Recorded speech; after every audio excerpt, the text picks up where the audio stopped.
And a TGIF, everybody. Welcome into the First Call podcast alongside handicapper Scott Shapiro. I'm Jeremy Plonk. Special welcome to those of you watching within the confines of the First and VEASAN Travers Stakes Wager Guide. Great to have you along. We're going to talk about some Travers Stakes as well as some national stakes races around the country, including this evening's Charlestown Classic on Friday as we record our podcast each and every Friday. Again, for our new audience tuning in for the Travers, we do this podcast each and every Friday where we handicap 8 stakes races for the weekend. We also have a Tuesday podcast. It's official, and Scott's part of Horse Sense with Bailey Armour each and every Thursday. So be sure to check out our podcast, not just here during Travers Week, but around the calendar. And Scott, the calendar doesn't get any better for the summer than this weekend. Nah, this is the, they call the Midsummer Derby, the Travers. You know, obviously a little bit different than usual with a heavy favorite in a compact group, but this card at Saratoga always comes up fantastic. And we've got good racing elsewhere to kind of in a kind of a support role as other tracks have taken center stage kind of the other weeks. Del Mar will next week. But yeah, fantastic weekend and a fantastic Saturday. You want big names? We've got them. Kentucky Derby winner Sovereignty, last year's Horse of the Year, Torpedo Anna. They're on the card at Saratoga. For those of you watching on our audio or our video podcast channels on X or within the Wager Guide, be sure to like this on YouTube and comment, help us grow the audience. And for those of you on our traditional audio podcast channels, whether you're on Spotify, Apple iTunes, wherever you listen to podcasts, Spreaker, here are the 8 races Scott and I will handicap over the next half hour or so. We'll start things off with the Saturday card at Saratoga. There are 6 stakes races on the card, 5 grade 1s. The 5 grade 1s go in succession, races 9 through 13, and that's where we will focus our attention on an all-stakes pick 5. The Personal Ensign Stakes for the Distaff division starts things off.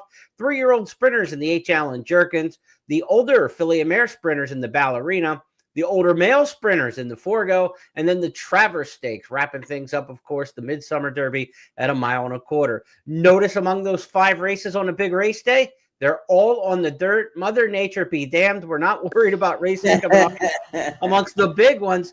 But wouldn't you know, the forecast for Saratoga is no rain today, no rain on Saturday. So we're going to get great weather, turf or no turf. Of course, we do have one turf stakes race at Saratoga on Saturday, that being the Lake Placid. As for Del Mar, we'll go west for the Pat O'Brien, a win and you're in. Breeders' Cup Sprint, Breeders' Cup Dirt Mile contenders going in the Pat O'Brien. And then we'll dial it back on the calendar and wrap up with tonight, Friday night's Big 2 at Charlestown on the Charlestown Classic card. The Charlestown Oaks will be our first of 2. That's race number 10 on the card. And then we'll look at the 7-figure Charlestown Classic, race number 11 on the card in West Virginia. A couple promos to tell you about. We've got a $5,000 exactathon on Saturday at Saratoga.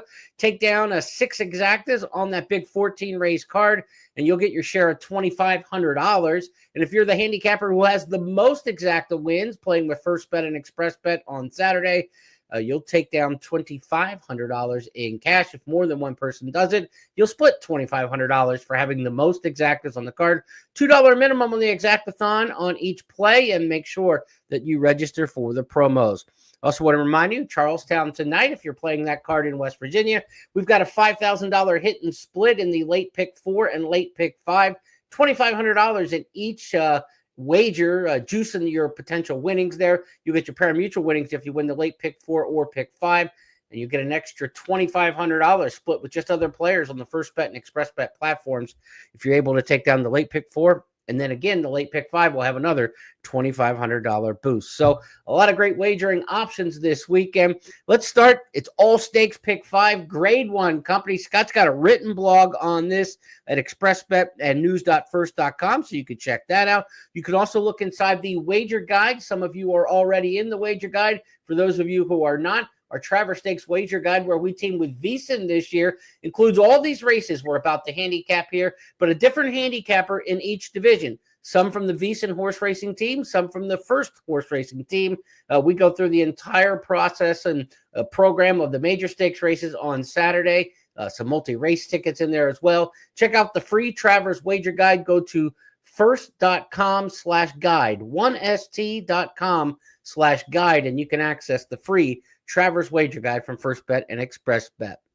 Personal Ensign time, Scott. Let's get going. Race number 9 on the card. A mile and an eighth, named for the 1988 Breeders' Cup Distaff winner. She retired undefeated when she was able to rally and get by the great winning colors, the Kentucky Derby winning filly that year. Personal Ensign was an absolute superstar on the track.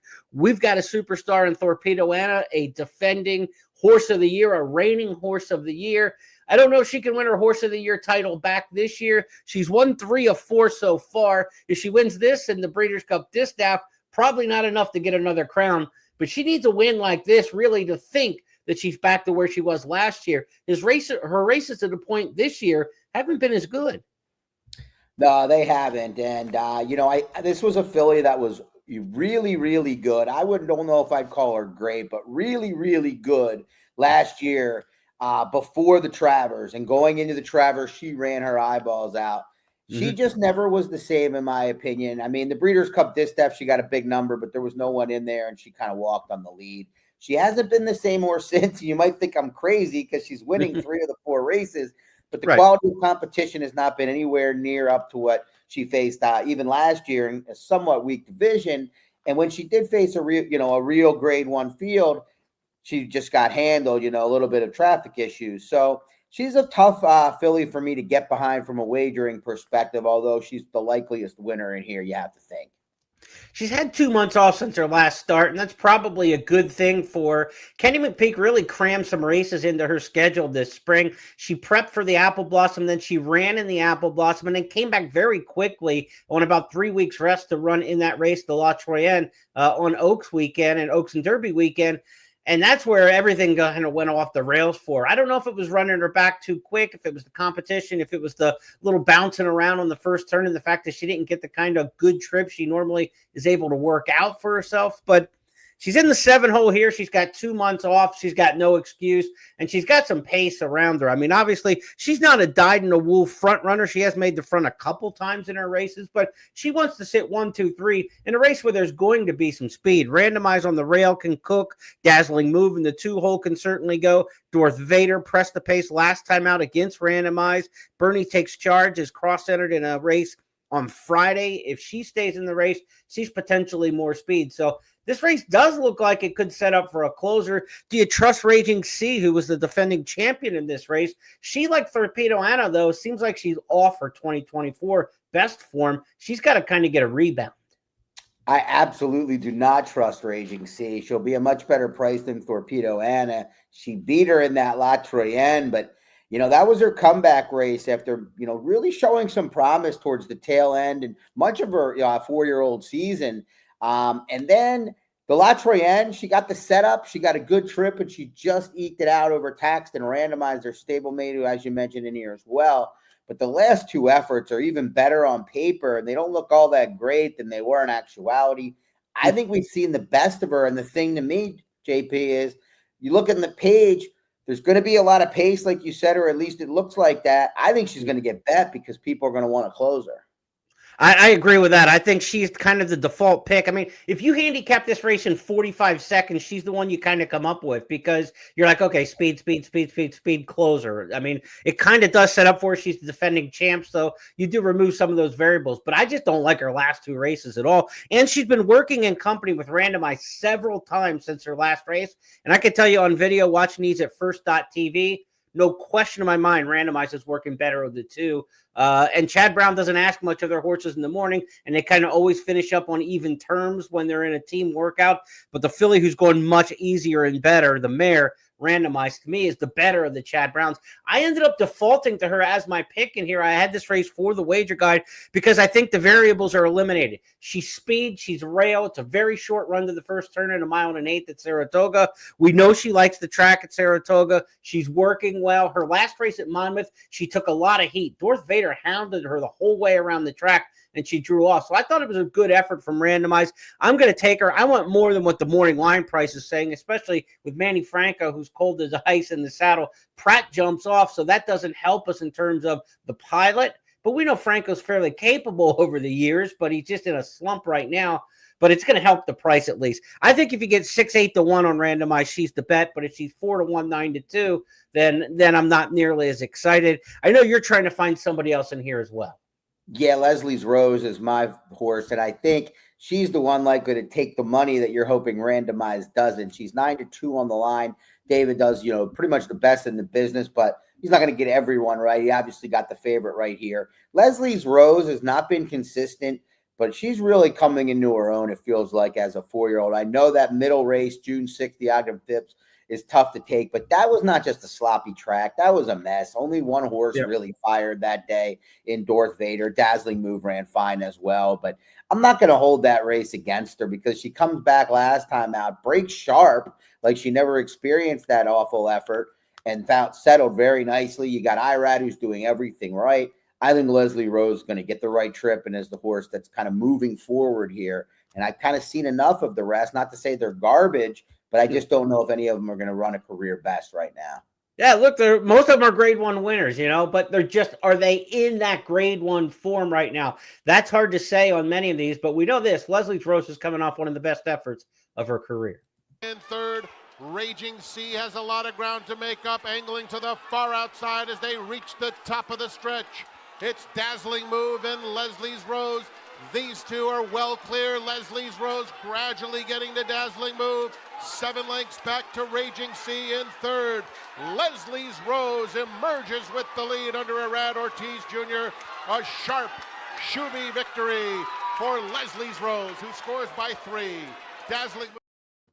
Let's go now to the sprinters because we've got 3 straight sprint races of significance, different divisions. 3-year-old sprinters first up, though. 7/8 of a mile of the trip in the H. Allen Jerkens, long-time race known as the King's Bishop. Of course, King's Bishop was a horse trained by Alan Jerkens, so upon his passing, it was a natural to name the race after the giant killer who did so many good things on the entire circuit and at Saratoga specifically. A very interesting cast in the Alan Jerkens here. Patch Adams won the Woody Stevens last time out on Belmont Stakes Day over the track here at Saratoga back in June. You've got Barnes, Midland Money, Matticat Road, all coming east for Bob Baffert. He's got 3 here. No Baffert horses in the Travers, but he's got 3 in the Jerkens. A couple horses in here that have changed barns, like Captain Cook. Verifier is a horse for Brad Cox, who's in great form. And Chancer McPatrick looked like perhaps a Travers horse after winning the Curlin at 9 furlongs. Now he turns back the 1 turn for Chad Brown, who will send another stablemate into the strategic focus into the Travers Stakes.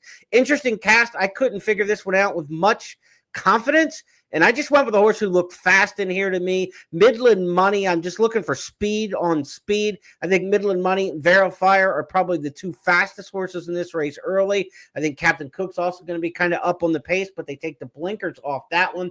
I think a horse forward might be the way to go in this particular spot. I took Midland Money, who's never run in a stakes to this point, but it seems a very aggressive placement by Baffert, so I'll take my shot there, but I have low confidence in this one, Scott. What do you think?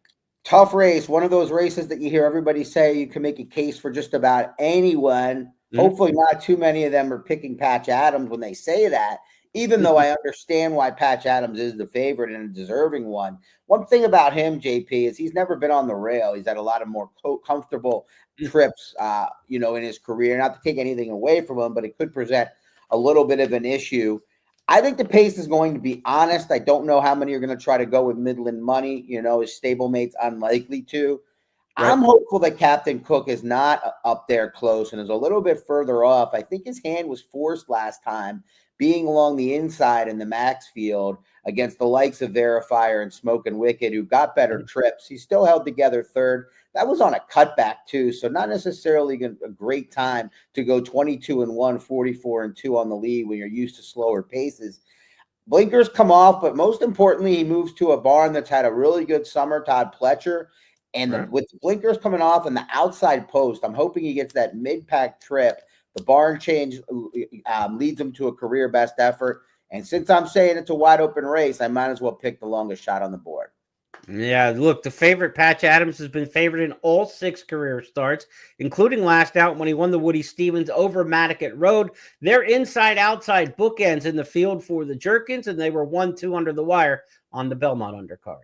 as they reach the top of the stretch. Macho Music, Matticat Road means business alongside, and in the center, Patch Adams is finding his best stride with a furlong left to go. Here comes Patch Adams, and he goes by Matticat Road. 3 lengths clear of Citizen Bull in third. Luis Saez and Patch Adams are home free in the Woody Stevens. Patch Adams scores by 3. Matticat Road was a solid second. Big Truz won the photo for third. And as you see with my pick in here, Midland Money, I'm kind of doing what I did a little bit with randomize. In races that look very confusing and could go a million different ways, remove the variables. That's my handicapping angle. Speed on the inside is a good thing on any racetrack and any race anywhere. So if you have a race where you're just lost in trying to figure out what's going to happen in a race and you got to make a play, it's part of a multi-race sequence, or you're only there on track and you want to play every race on the card and don't want to pass any, eliminate the variables as much as you can. Find the horse who can get the lead in the inside and go with that. That's your best chance of winning in North American dirt racing.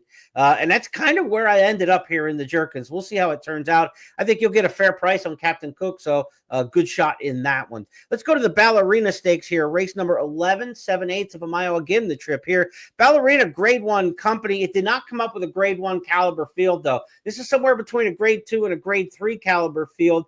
And I don't say that to knock the field. I say that from a handicapping standpoint that you could win this race on a class rise. If you have a horse who's in really good form and hasn't been facing the level of competition that some of the others have, this isn't the elite level. Ways and Means would have been a heavy favorite in this race. Had to bypass the race, though. Unfortunately, wasn't able to make it for the start. Would have been a heavy odds-on favorite. This race, to me, doesn't have a superstar to it. And so if you have a horse you like in good form, Scott, go ahead and take a swing in this one. I know you did.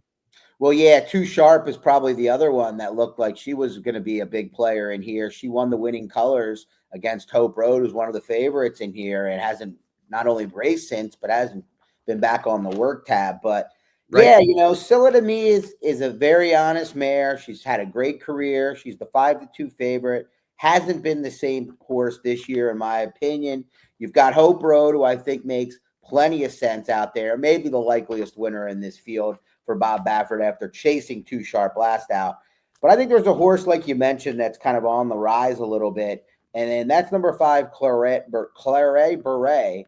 Third start off the layoff, or kind of first off the layoff, but third start since entering the Saffie Joseph Jr. barn. And man, she has taken off since moving barns. She dominated a field, which we'll take a look at, dusting a field at 3-5 in the first start, going the 1-turn mile at Gulfstream.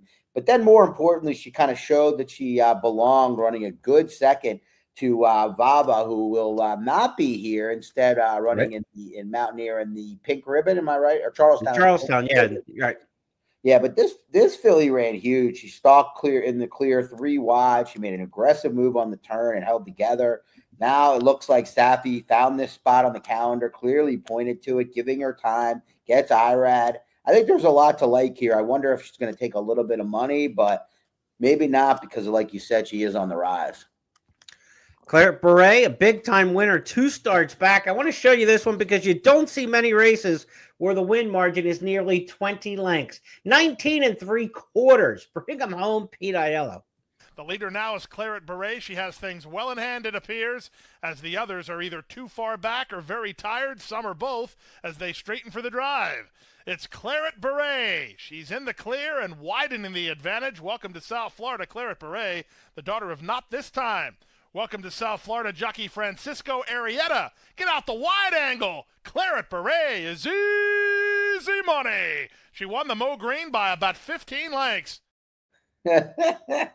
If we get the easy money call out of Frank Miravalli on Saturday, he'll have to pay rights to Pete on that one. Look, Claret Beret gets Irad Ortiz Jr., and I think that's pretty significant. To come to Saratoga in a grade 1 and land Irad, that's a big deal. And so I like her too, and I think a lot of folks are on this one. I know in our wager guide, Adam Burke from VEASAN has Claret Beret picked on top as well. So this is a horse who I think on the class rise, right? Haven't seen this one in a grade 1, But as we mentioned, there's no Vava here. There's no ways and means, and there's also no Too Sharp. So this isn't the absolute top of the Breeders' Cup Filly Mare Sprint division. Copian would be another one you might put in that category. She's staying west and passed on this trip here for trader Richard Mandela. So probably the 4 leading favorites for the Breeders' Cup Filly Mare Sprint, none of them are in the Ballerina. We don't get to say that most years. So this is one that can be won on the class rise. The 5 Claret Beret, top choice in here for a bunch of us trying to make that ascension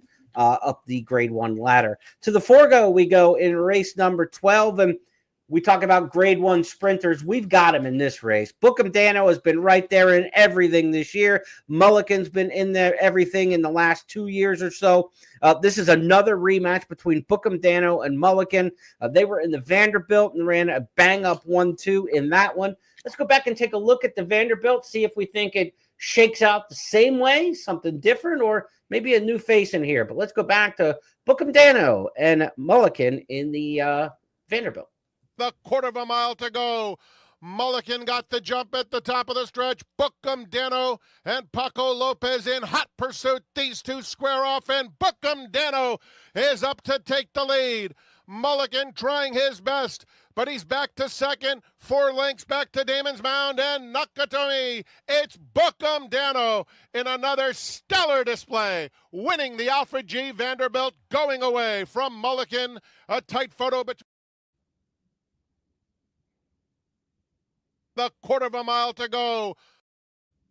All right, let's pull that one back. That was a pretty strong effort, between the two of them.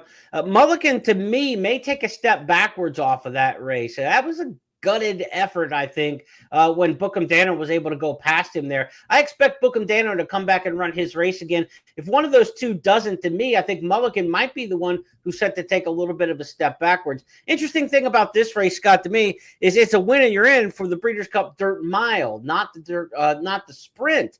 And a couple milers in here for Brad Cox, Most Wanted in Bishop's Bay, have the 1 and 2 in here. And there's not that much early speed in this race at all for 7/8 of a mile. Both of these horses have shown some pace going longer. I think if either Bishop's Bay or Most Wanted can break within 2-3 lengths of the front coming out from the inside, if they're up in the early mix, I think one of those two might be able to pull the upset. But this race absolutely runs through Bookham Dano. Yeah, good point about those two. I don't know if they're fast enough. Maybe they are. Most Wanted, maybe the more likely. Bishop's Bay is a mental midget to an extent. I know, and again, it wouldn't make a lot of sense looking at how many races he's won in a row, but he's been spotted to win. Now he's kind of getting that shot at the top company. He was supposed to be a Derby type horse or that kind of level. I don't know, JP. I mean, Bookham Dano and Mulligan kind of feels like Chiefs Bills. It's that rivalry that it's a good game every time, but who's going to win in the end. Yeah. And it's, at what point does Mulligan, like you said, regress because he's had his heart ripped out? Maybe he makes it one of these days. Maybe he just makes an easy lead one day. But the thing is that Paco is so good on this horse. He can put him wherever he wants him. I don't really want to get in the way of the freight train with Bookham Dano. I don't think he's a great wager if he's 8-5 or so in this field with the wild cards with the Cox horses to add to the mix. But I just think he's the best. I think he's one of the best in his division compared to the rest of the division at this point. You mentioned Paco Lopez, the jockey at Bookham Dano. What a week he's having. He dominated the action at Parks on Monday or Tuesday when they had a big stakes card. I think he won 4 there. Yesterday at Colonial Downs, he had 9 mounts. I think he won 5 and had 3 seconds. I mean, it was insane. The week that Paco Lopez is having. He is absolutely dialed in. He'll have the favorite Bookham Dano. To me, I think if there's something odd happens in this race, it's one of the two Cox horses. So Most Wanted in Bishop's Bay. If you beat Bookham Dano in here, in race number 12, I don't know. I don't see him not running second, So if you like somebody to beat Bookham Dano, I don't think you're looking at exactas in here. And your win price, if you get a good win price. But I think maybe you look at daily doubles, race 12 to race 13. The 13th is the Travers, and if you think Sovereignty is a complete standout in the Travers, as many of you might, there's not a lot you can do intra-race in the Travers. Getting to him in race 12 is a good way of doing it, and if you beat Bookham Dano, the daily doubles could be very handsome in this race compared going to Sovereignty. So you might get more than double your money on a horse who's going to be 2-5. compare the win odds in this race to the daily double, you might get a factor of 2.5 by playing the double and on a 2 to 5 shot, because I think if you beat Bookham Dano, the doubles are going to open up for you in here. So I'm going to gamble with the 1 and the 2 in doubles and try to get the Sovereignty that way, and then I can just watch the Travers, hopefully with a live ticket. But if you beat Bookham Dano, you better get paid, because that horse is going to make you earn everything that you get in trying to knock him off. To the 13th we go, which is the Travers Stakes. 156th running of the Midsummer Derby, $1.25 million, and 1.25 miles the distance. It's not trite to say the 1.25 miles separates the good from the great in American racing, because it often does. And the 1.25 miles races are the elite races in America, right? I mean, the Breeders' Cup Classic, the Travers, the Kentucky Derby. We don't run 1.25 miles just for fun. So when you can say this horse can get 1.25 miles, he's got to get it at an elite level. Sovereignty has proven that. Many of the others in this field have to prove that. And if you're trying to knock off the favorite, I don't think you want to be doing it at 1.25 miles.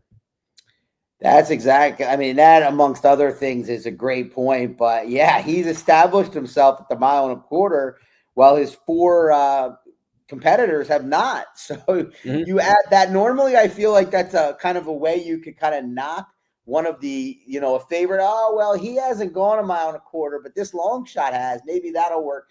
But that's not the case here with Sovereignty.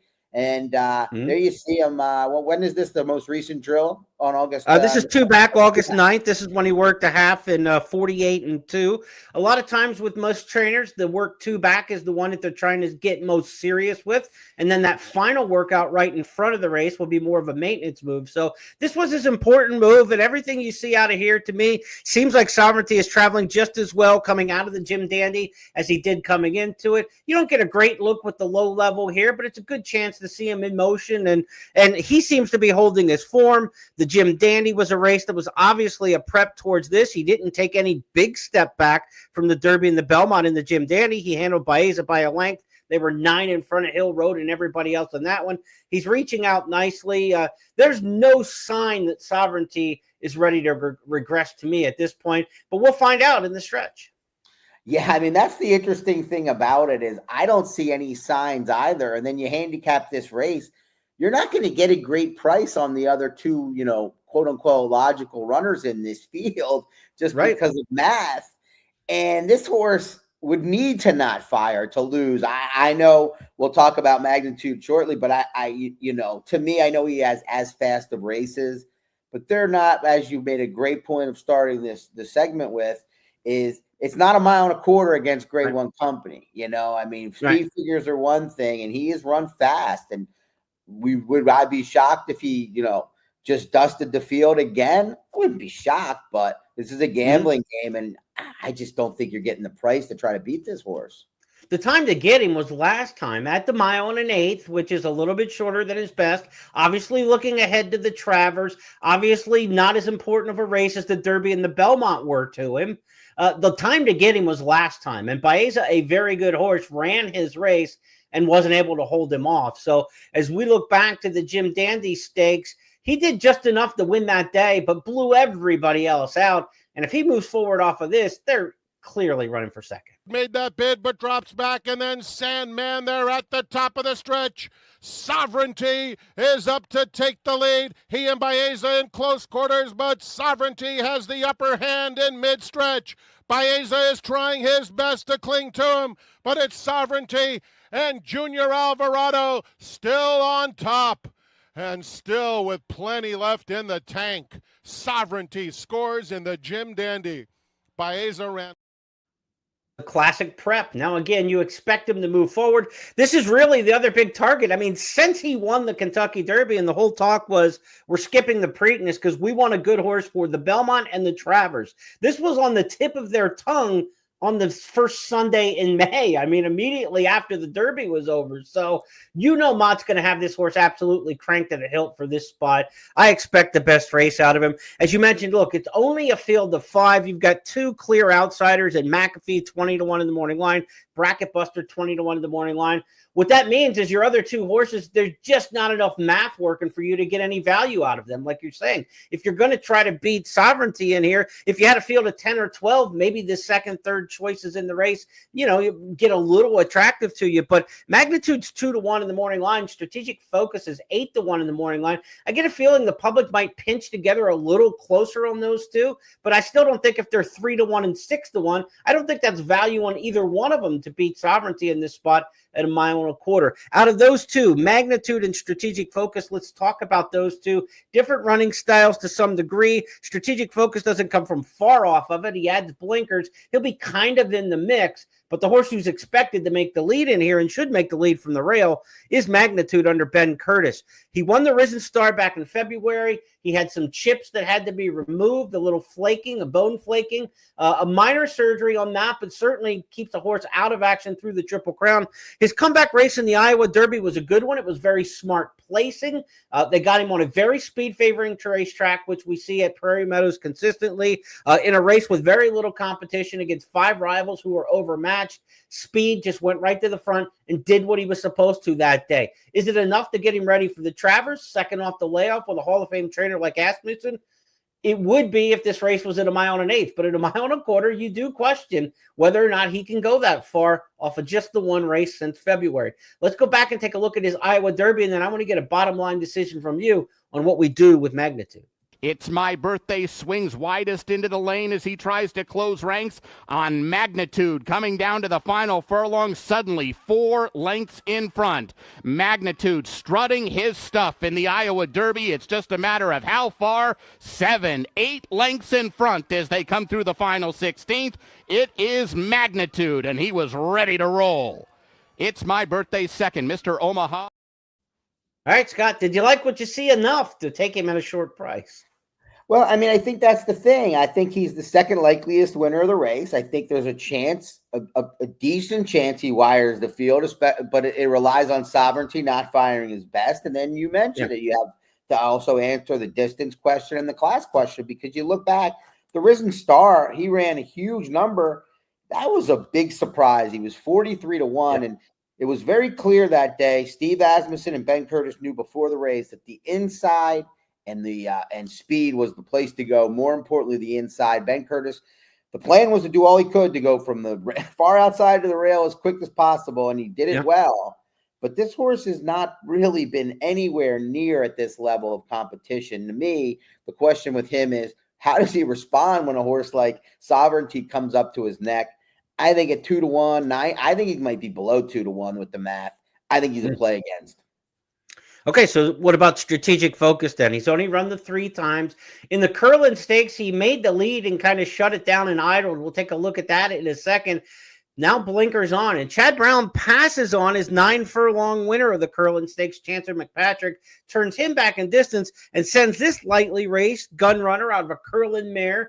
He sends this colt going the 1.25 miles. What do you make of Strategic Focus? Look, if he's the same price as Magnitude, I would say that he's probably a poor wager if you're thinking underneath or trying to beat Sovereignty. But I expect him to be a bigger price, and I just think he's got some upside still. He's got, I think one thing that we can be, as confident as you can be with a horse going 1.25 miles for the first time is he probably can get the distance. Chad Brown has pointed this horse to this race throughout. When he brought him back, I remember this horse being huge steam in that first level allowance. He should have won, and he was goofy in the stretch. But the blinkers going on, I think this horse has a significant chance to outrun Magnitude. When a race where it's tough to find value, I think that was to be found. You hear the cliche with blinkers. You're either trying to get speed out of them or get them to focus a bit more. It rarely works when you're just trying to get speed out of them. A horse who's kind of a plotter, you put the blinkers on. Yeah, they show a little bit more forward, but it doesn't move them ahead. Think Sandman and some horses that they've tried that with in some more recent, big profile races. But Strategic Focus is aptly named because his focus is the problem. And you said, he lost focus and was wandering in the stretch when he was disqualified. And now watch this race in the Curlin. He looks like he's going to win this race by 4 at the top of the stretch and just says, I guess the race is over. Focus takes command of the Curlin at the top of the stretch and opens up a 3-length lead. Chancellor McPatrick is now starting to roll on the outside, and here he comes. Chancellor McPatrick coming right after Strategic Focus as they come to the 16th pole, and So Sandy running a big race too, trying to spoil the party. So Sandy on the outside, just in front. So Sandy turned away at the wire by Chancellor McPatrick, who would not be denied. Strategic Focus finished third in the Curlin presented by Casamigos. And yet he galloped out with the pair. So it wasn't a stop situation. Want to run that through there with the gallop out a little bit, because I think there's more to him. He's certainly, by gun runner out of a Curlin mare, as we mentioned, he's as bred as well or better than anybody in this race to go the 1.25 miles. So I think he'll be a major factor in this spot in terms of exacta players. I don't think he can beat Sovereignty off of just 3 career starts.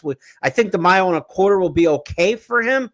Even though he kind of got caught in the stretch there. But again, I don't think he got tired. I think he kind of just stopped running a little bit and thought that the race was kind of in the bag at that point. You know, he's lightly raced and inexperienced, and sometimes that comes back to bite a horse. I think the blinkers are really going to help him. So if Bracket Buster goes out and does the dirty work and kind of making that first move and trying to press Magnitude, I think it helps Strategic Focus. You don't want him to be the one who has to go after Magnitude. If he's got to go after Magnitude, then that could pay a price in the stretch for him. But if I had to bet an exact in this race, I'd go 4-3. Yeah, that's the way I approached it, and actually covered this race in the VSiN First Bet Wagering Guide, and had to make a tough call on suggested wagers, but I didn't mess around. Just played a cold $50 exacta, 4-3, and a cold try, 4-3-1. And if it comes in that way, we'll have a big day. If not, no leeway.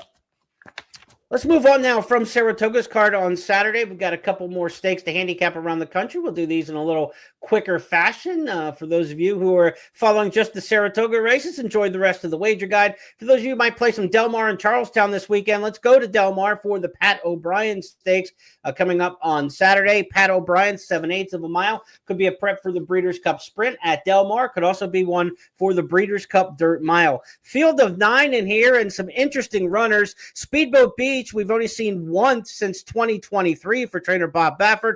This was a horse who was 4th in the Breeders' Cup Sprint back in 2023. And May Moon, we haven't seen since February of 2024. So the Baffert horses are obviously the storyline in this one. They've been working in company together. Let's take a look at just a little B-roll of them working in the morning. This is at Del Mar on the 17th of August last week.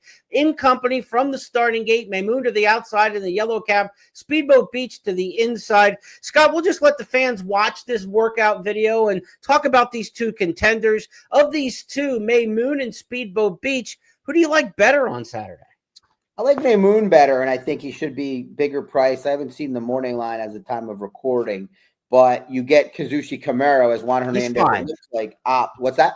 He's 5 and then 5-2 on Speedboat Beach. Okay, yeah, so no surprise. So I like the I like the 5-1 shot in May Moon, and I don't love him in this spot, but it is a kind of an optimistic placement to come back off that long layoff. The last time we saw him, February 11th, like you mentioned. It's been a while with Speedboat Beach, who came back in an unambitious spot to St. Matthews on Thurby, and he was bad that day. Got caught up, bled. I don't know. I think we've seen the best of that horse. Well, I think May Moon, hopefully for the connections, has more to give. He's only raced twice in his career. Yeah, I couldn't gather much out of the workout video between the two and separating them. They obviously ran pretty much abreast of each other throughout. May Moon was to the outside of Speedboat Beach, and Speedboat Beach is drawn inside here in the race. So it was kind of a dress rehearsal, as they entered, before they entered. And it turned out that, that's kind of the way it may shake out on the racetrack as well. Speedboat Beach to the inside, May Moon to the outside, and trying to get him. The other horse who's farthest inside is Dr. Venkman in here. This is a horse who, in the Bing Crosby, disappointed last time out when finishing 4th. We talked a lot so far on this podcast about horses who were really good in 2024 that are pretty good in 2025, but don't seem to be quite as good. Dr. Venkman might be another one in that kind of category. 3 starts this year, the Triple Bend, the Kelly's Landing, the Bing Crosby, and he hasn't delivered yet. He hasn't run a bad effort, but he just doesn't seem like that knockout artist that he was last year. No, I'm against him in this spot. Maybe it'll come back to bite me. I've liked him in his last two races, particularly in the Bing Crosby. And I just think, he's just not the same horse, to your point. It was easy to make an excuse losing to Nash to Nisos on May 31st in the Triple Bend off the bench. But the last two efforts clearly are not what we saw from him last year. So I'm going to let him beat me.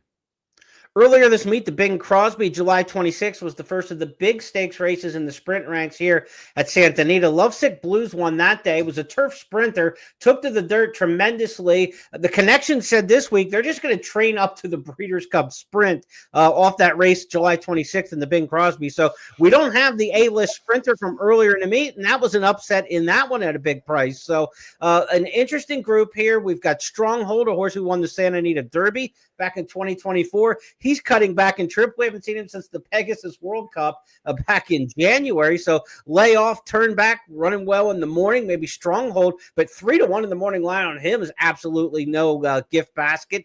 Express Train, a horse who's run longer. You see a couple of these horses in here that feel like Breeders' Cup Dirt Mile types, right? There's a couple different groups of horses in here. Horses who may be for the sprint, horses who may be for the dirt mile. Stronghold, Express Train, they seem more like the two-turn types trying to punch their ticket into the Breeders' Cup. Yeah, Express Train to me, it feels like this is just a reach at this point. I mean, he was a course that they thought was a Derby-type mile and a quarter runner.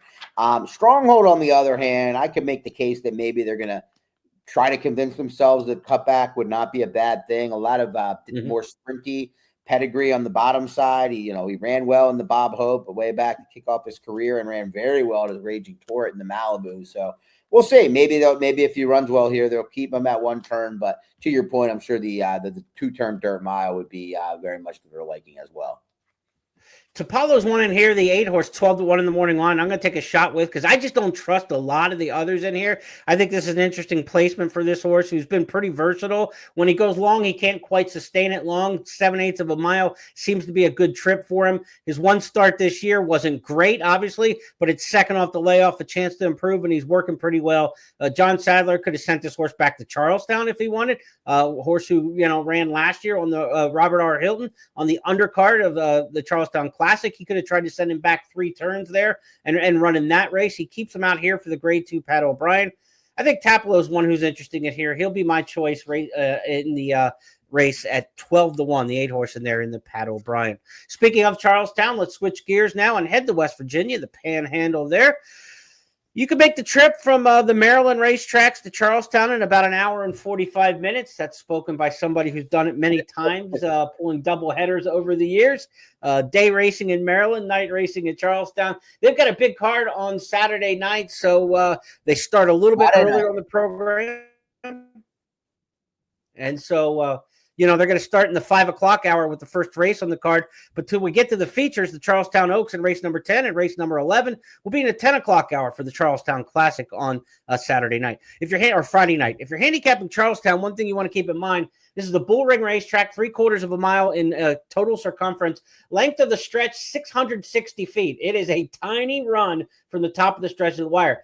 By converse, Churchill Downs, 1,234 feet, so almost twice as long the stretch at Churchill Downs than it is at Charlestown. You've got to be in it to win it. You don't necessarily have to be front-running speed and go wire to wire there, but midway down the backstretch, you would better be in the race when you get to the far turns. So let's talk Charlestown Oaks here. This is a big purse, $750,000. Grade 2 company in here. This race has had some really good fillies over the years. Vava in here a year ago. This race doesn't look as strong as it has been in some past iterations. So a horse stepping up in class to the grade 2 company could be effective in here. Another one like we talked about with the Ballerina, not the strongest edition of this race. So if you like a horse who's rising in class, I wouldn't be afraid to play here. Thank you, because I'm not going to be with number 3 Top for Michelle Elliott, who's a solid trainer, but I'd have to think this would be one of the bigger wins in her career from a purse standpoint, probably the biggest. Yeah. And this is an Army Mule filly who ran second to a filly I think is very good in the Indiana Oaks, and Clico, I think is how you say it, for Brendan Walsh. But this is a filly that had been sprinting prior to that, and the pedigree suggests that that's what she wants to do. I think the 7 furlong, cutting back that distance, and to your point, she's not going to be on the lead on the cutback, but she has plenty of tactical speed, drawn along the inside. I think the favorites, Indy Bay has a good shot I don't like Vodka with the twist, the 2-1 morning line favorite at all. I like number 3 Top at 12-1. Let's take a look at her race in the Indiana Oaks. She's in it, then gives way a little bit at the end. But like we said, at Charlestown, the much shorter stretch could play to her kind of style. It's Top who leads coming toward the quarter pole. Deloraine and Clico, and here she comes. Clico is right there, coming with a bid now outside of Deloraine as they try to close down Top. Then Goldeneye Magic with Sturgeon Moon and Heavenly Sunsets dropped right away. 3/4 in 1 minute 10.36 seconds, and Clico has taken charge with 1 furlong to go. Clico pulling clear now by 3 from Top. Then Sturgeon Moon, Deloraine, and Goldeneye Magic is next. They're close to home. A toast to Clico. Clico of the Deli Racing Form, Indiana Oaks, and Clico well on top. Top was the runner-up. Top choice for Scott here in the Charlestown Oaks. I'm going to give a look to Secret Faith in here. CJ McMahon, based rider in Louisiana. Jay Gellner, who's got horses in Louisiana and Oklahoma. This horse is very experienced under the lights and on the bull ring. Has really good form at Delta Downs. That's going to play well here at Charlestown. And we've seen some of these good Louisiana breds who win by the length of the stretch in races turn out to be pretty good. You know, Touch Upon a Star and some others over the years. So I'm going to give Secret Faith a shot in here because I think the horse is really going to fit these circumstances. Normally, you wouldn't say that you want a horse like this stepping up in class into a grade 2 race like this, trounced in the Fairgrounds Oaks against Good Cheer and company. But again, this is the kind of race that could take a horse on the class rise and elevate them in terms of form. So Secret Faith going to be my top choice in here. I'd be remiss if I didn't pick Andrea, my wife's name. So I've got to put her in the exacta in there somewhere. I remember when she debuted, I told my wife, there's a horse named after you. She won by 6.5. We watched it together. And I thought maybe she could be a superstar. She hasn't run in a graded stakes, but she comes off a win for Safi. Safi gets Jose Ortiz to ride. So maybe we can get a little home cooking in there for me in there as well. But I do like the Louisiana horse Secret Faith in here, Scott.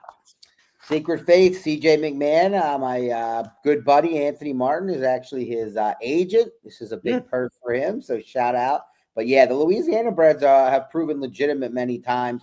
The Fairgrounds Oaks, remember, this is 2 turns as well because of the 7 furlongs, right? But this is, that was much better competition and it, more of a true route.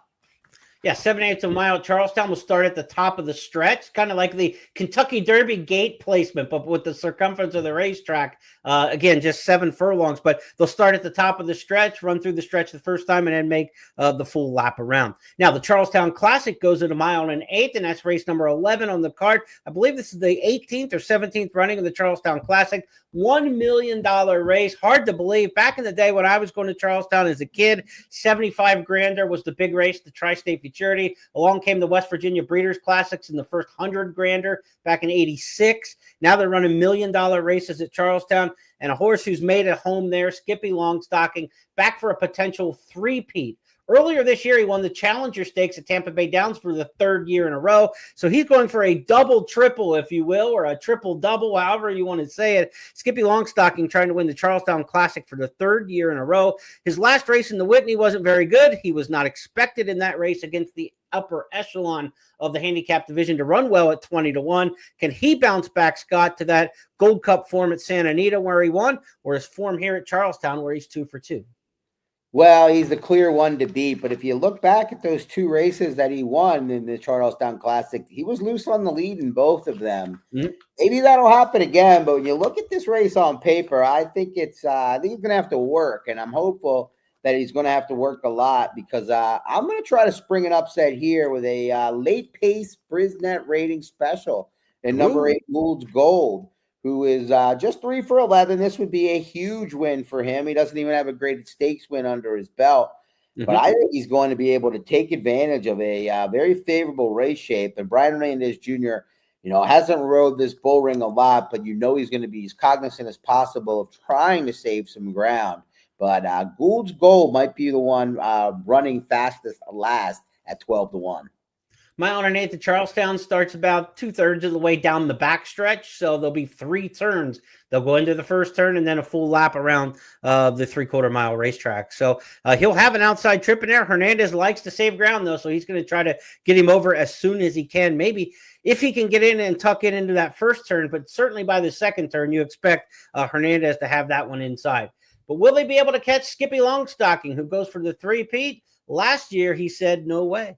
They hit the far turn, 3/4 in 112 and 3. Skippy Longstocking now asked to sprint for home, and he opens up a length and a half. Up the rail, Kamorabino Amoide. He's running a big one, far outside Velociter. Frosted Departure, Coastal Mission looks for room at the inside. Then Warrior Johnny. Skippy Longstocking turns for home on top, opens up on a 3-length lead. Velociter runs after him, Kamorabino Amoide, and Coastal Mission, 16th pole. Skippy Longstocking is long gone. He goes back to back in the Classic. Scores by 5.5. Kuramito Abide is the Japanese-bred horse in there who was in the race last year in the Charlestown Classic, gave way a little bit in the end to run third, beaten 7. I like the prep path in his last 2. They prepped him on the turf, and usually on the turf you're getting tighter turns to work with. And a couple of turf races in a row for this horse, and now going to the bull ring, I think he might run well here. I like this prep path. And so Kuramito Abide is a horse who are a mighty, the KO. I'm not even going to try to say it again. But that's going to be my upset choice in here. Robertino Diodoro's got, a high percentage, obviously, and he's bringing this horse back again a second time. I like those 2 turf races as the prep. And if we're going to beat Skippy Longstocking, he was third to him last year. I'm going to take a shot there. I'm going to try it one more time. Kuramito Amoide. That's going to be my upset pick in the Charlestown Classic. Nice. I like it. The 2 turf to dirt angle for this hard-trying Japanese-bred Jeremy Plonk, picking a Japanese bred for, I'm going to go on record here and say the first time in the Charlestown Classic. That would be, that'll be the first. I don't know how many Japanese breds have run at Charlestown over the years. Well, that's why the odds were in my favor. I'm again. Yeah, that's going to be a slim number for sure. So that's going to wrap up our handicapping. Good luck to you tonight playing those races at Charlestown. Again, a reminder, we've got $5,000 in hit and splits in the late pick 4 and late pick 5 at Charlestown tonight. The Oaks and the Classic are both part of that. They wrap up with the stakes race and the final race in the card and all those multi-race wagers as well. So it's an all stakes pick 4, all stakes pick 5, Charlestown coming up tonight. Again, $5,000 hit and split. Be sure to take part in the $5,000 exactathon on Saturday at Saratoga. Hit 6 $2 exactas, hit in 6 different races, hit a $2 exacta in 6 races or more, and you'll get your share of $2,500. And if you have the most exactas of anybody on First Bet and Express Bet playing on Saturday at Saratoga, you can bet as many per race as you want. But if you have the most total number of races won, you'll take down $2,500 as well. If you like playing Saratoga, you like betting Del Mar this weekend, Fun in the Sun is week 6 of 7 this week, our handicapping tournament. Just $25 entry fee. It's the last 5 races at Saratoga, the first 5 races at Del Mar each and every Saturday. There are 2 more qualifying weeks left, this Saturday and next Saturday, and then the final table will be set. The top 5 finishers each week make it to the final table, which will be Labor Day Monday. A handicapping tournament with a jackpot will be somewhere around $17,000 that you can play for on Labor Day against just 35 slots. It's a 7-week competition, 5 qualifiers every week. So you could be in for a 1 in 35 chance of taking down the top prize for $17,000 for just a $25 entry fee to play this weekend. So be sure to check out Fun in the Sun. And one last pop here, Scott. Let's get it out there for the wager guide again. First in VSiN. We've teamed this year for the free Travers wager guide. First.com/guide. Check it out. Handicappers from both VSiN and First Bet. Scott, myself, Bailey Armour, and company from Mike Somich in the group, Dave Tooley, Adam Burke, Ed Sehan, all the handicappers gathering up for the wager guide, which also has a ton of workout videos, stats and trends, the history of all these races, biographical sketches on each of the 5 contenders for the Travers, and much, much more. I've spoken too much. You get the final word. Happy Travers, everybody. Yeah, lots of good stuff going on at First Bet and Express Bet between the VSiN wager guide, which, like you said, has kind of that all-stop shop. But then we're backing it up strong with our First Bet and Express Bet blog. I'll have a couple of blogs focused on the Travers Stakes card. One of them, the Exactathon promotion. One of them, the aforementioned, you mentioned the All Stakes Grade 1 Pick 5 analysis. So really looking forward to tomorrow. We're recording Friday, a little over basically about 24 hours from now. And I'll give a plug to my spaces, which starts at 8:30 a.m. for those looking to dive into the action with a cup of coffee a couple hours before they go to first post. You see Scott's Twitter handle at the bottom there, at ScottShap34. So check out that Twitter Spaces on Saturday morning. Good luck in the Travers, everybody.